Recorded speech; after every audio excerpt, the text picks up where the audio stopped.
Assalamu alaikum to all of you. This is Sadia Khar. Welcome back to my YouTube channel CSS by फेब अख्तर.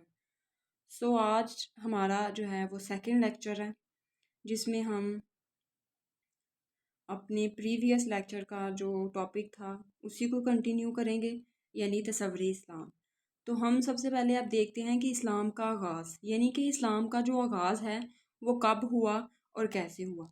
जो इस्लाम का आगाज़ है वो हज़रत आदम अलैहिस्सलाम से हुआ, जबकि इसकी तकमील नबी करीम सल्लल्लाहु अलैहि वसल्लम पर हुई. और इमाम मोहम्मद गज़ाली मिस्री जो हैं वो अपनी किताब इस्लाम के बारे में 100 सवाल में लिखते हैं कि वो गलती करेगा जो ये गमान करे कि इस्लाम इस दीन का नाम है जो 1500 साल पहले हज़रत मोहम्मद सल्लल्लाहु अलैहि वसल्लम लेकर आए. इस्लाम तो इन तमाम रसालतों का उन्वान है जो इब्तदाई तख्लीक से आज तक लोगों को हदायत चली आ रही है. ये सही है कि इस्लाम की हकीकत अपने कमाल और आखिरी शक्ल तक हज़रत मोहम्मद सल्लल्लाहु अलैहि वसल्लम की रिसालत में पहुंची, लेकिन कुरान करीम ने बिला इस्तिस्ना तमाम अनबिया के पैगामात को इस्लाम का नाम दिया है. यानी कि जो इस्लाम का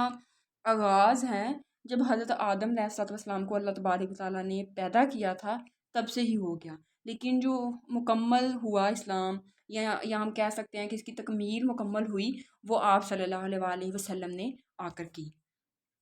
अब हम देखते हैं कि तसव्वुर इस्लाम का बेसिक जो कॉन्सेप्ट है वो क्या है. जो इस्लाम है इसमें तो ना सिर्फ अकायद मतलब सिर्फ अकायद या अतायत और फर्माबरदारी नहीं है, बल्कि ये जो इस्लाम है हमें इबादत का तरीका, अखलाकियात, सियासत, समाजी रवैये, कवानीन, मुआशरत, कौमी और बैनुल अक़वामी मामलात, इनफरादी और इज्तिमाई अमूर के कवानीन वाज़ा करता है. मतलब हमें ज़िंदगी के हर शोबे में जो है रहनुमाई करता है. और अल्लाह तबारक व तआला के अहकामात की पासदारी, अमन और हम आहंगी की ज़मानत है. ये अहकामात फ़र्द को एक तरह से अपने साथियों के साथ मिलकर माशरे में अमन कायम करने के काबिल बनाते हैं, और दूसरी तरफ ये अतायत फ़र्द की शख्सी आज़ादी को भी सलब नहीं करती. अब हम देखते हैं तसव्वुर इस्लाम की बुनियाद, यानी कि तसव्वुर इस्लाम की जो बुनियाद है वो किस बात पर कायम है. तसव्वुर जो इस्लाम है, इस्लाम का जो तसव्वुर है इसकी जो बुनियाद है इस बात पर कायम है कि अल्लाह तबारक व तआला जो है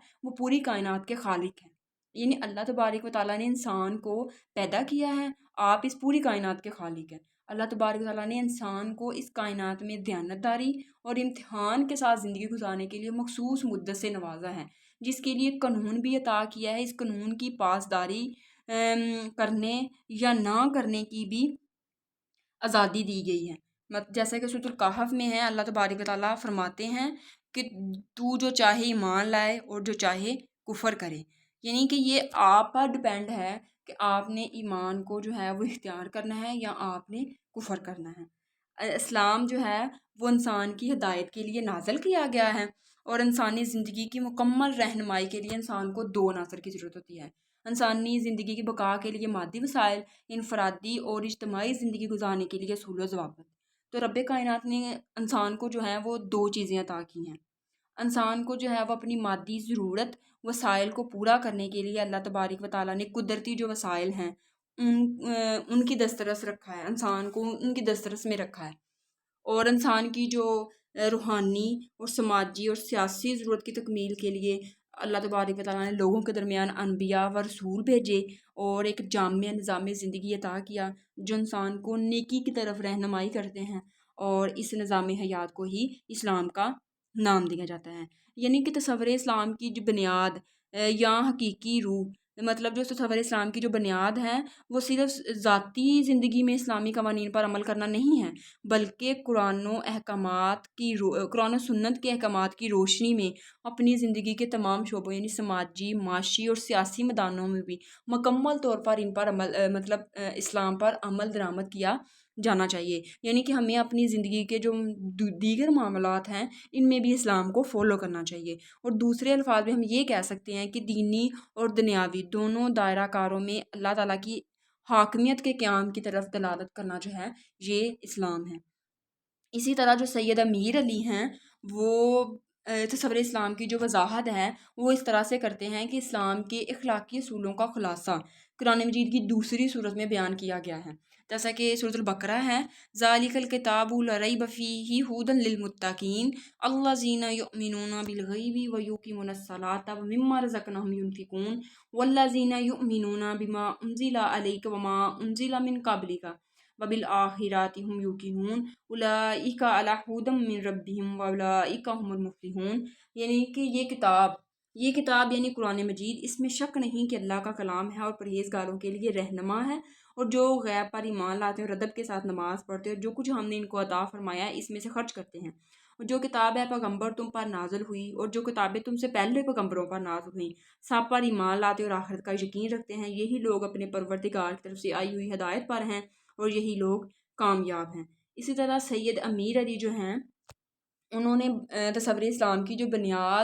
بنیادیں ہیں، آپ نے فرمایا ہے کہ وہ چند اصولوں پر مبنی ہیں، ٹھیک ہے۔ سب سے جو اس میں پہلا اصول ہے وہ یہ ہے کہ اللہ تعالیٰ کی ذات کی وحدانیت، یعنی کہ اللہ تبارک و تعالیٰ ایک ہے، اس کا کوئی شریک نہیں ہے، اس پر یقین رکھنا، اور غیر مادی طاقت، لامحدود اور رحم و محبت پر یقین رکھنا، یعنی کہ جو اللہ تبارک و تعالیٰ ہیں وہ ان کی جو طاقت ہے وہ لامحدود ہے، اور وہ رحم کرنے والے اور اپنے جو انسانوں پر جو ہیں، اپنے بندوں پر جو ہیں وہ رحم کرنے والے ہیں اور محبت کرنے والے ہیں، اس بات پر ہمیں یقین رکھنا چاہیے۔ دوسرا جو ہے، انسانوں کے درمیان بھائی چارگی اور ہمدردی کو فروغ دینا چاہیے، یعنی کہ ہم انسانوں کو آپس میں ایک دوسرے کے ساتھ ہمیشہ ہمدردی سے پیش آنا چاہیے اور بھائی چارگی کے ساتھ رہنا چاہیے، غیر ضروری جذبات پر قابو پانا اور اللہ تبارک تعالیٰ کے لیے شکر کا اظہار کرنا، یعنی کہ اللہ تبارک تعالیٰ نے ہمیں بے شمار جو نعمتیں اور رحمتیں دی ہیں ان کے لیے اللہ تبارک تعالیٰ کا شکر گزار رہنا چاہیے، اور آخرت میں تمام انسانی اعمال کے حساب و کتاب کا یقین کرنا، یعنی کہ اس بات پر یقین رکھنا کہ جو انسان ہیں وہ مر جائیں گا، مرنے کے بعد دوبارہ جو ہے وہ اللہ تبارک تعالیٰ کے ہاں اس کو زندہ کیا جائے گا قیامت والے دن، اور جو کام یا جو عمل وہ دنیا میں کرتا رہا ہے اس کو ان کا ادھر جواب دہ ہونا پڑے گا کہ یہ کام آپ نے کیا ہے، اس کے لیے ہمیں اللہ تبارک و تعالیٰ کو جواب دینا پڑے گا، یعنی کہ اگر ہم نے نیک اعمال کیے ہوں گے تو ہمیں اللہ تبارک و تعالیٰ جو ہے وہ انعام عطا فرمائیں گے، لیکن اگر ہمارے اعمال برے ہوں گے، ہم سے کوئی غلطی ہوئی ہوگی تو اس کے لیے سزا بھی ملے گی، لیکن جو اللہ تبارک و تعالیٰ ہیں وہ رحم کرنے والے ہیں اور اپنے بندوں کو جو ہیں وہ معاف کرنے والے بھی ہیں۔ یہ یعنی کہ ایک شخص جو ہے، اس کا مطلب اگر ہم ان پانچوں پوائنٹس کو اگر ہم کریں کہ ان کا خلاصہ بیان کریں تو ان کا خلاصہ یہی بنتا ہے کہ جو انسان جو ہے وہ اللہ تبارک تعالیٰ کی وحدانیت پر یقین رکھتا ہے اور نبی کریم صلی اللہ علیہ وسلم کی رسالت کی گواہی دیتا ہے، وہ اسلام میں داخل ہو جاتا ہے۔ تو پھر ان عقائد کی جو ہے وہ گواہی جو ہے وہ پہلے کلمے میں بھی دی جاتی ہے کہ لا الہ الا اللہ، اللہ کے سوا کوئی معبود نہیں، محمد الرسول اللہ، حضرت محمد صلی اللہ علیہ وسلم اللہ کے جو ہیں وہ رسول ہیں۔ تو یہ تھا ہمارا آج کا ٹاپک، ملتے ہیں صبح جو ہے نیکسٹ ٹاپک کے ساتھ، تب تک کے لیے اللہ حافظ۔